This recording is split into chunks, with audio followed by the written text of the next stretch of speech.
How to navigate Google Calendars. The first step is to open an internet browser. I will be using Google Chrome. In your browser, go to google.com. In the right-hand corner, look for the box next to Sign In. Click on that box. In the drop-down, look for the calendar icon. It will be labeled with the number 31. If you already have a Gmail account, log in. If you do not have a Gmail account, pause this video and create one now. Once logged in, you should now be looking at the main screen of Google Calendar.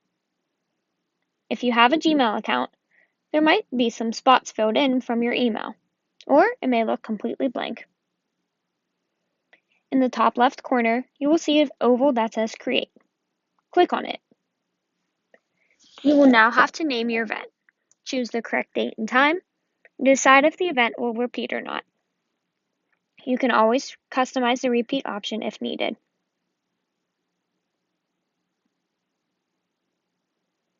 If you would like a notification for your event, you can do this right under the big blue rectangle that says Add Google Meet Video Conferencing. You can change the time from minutes, hours, days, or weeks with the drop-down menu, and the number with the arrows you get when hovering your mouse over the numbers. If you don't want the notifications, simply click the X that appears next to the option. You may also decide if you want people to be able to see the details of your event. You can do this right under where your email is. You can invite guests to your emails. This will send them an email telling them about the event. They can also RSVP to the event with this feature. On the main screen, your calendar will automatically be in weekly view. In the right-hand corner, there will be a drop-down menu that says Weekly. If you click on that, you can change it to either daily, weekly, or monthly. On the main screen of the calendar, you will be able to view other people's schedules.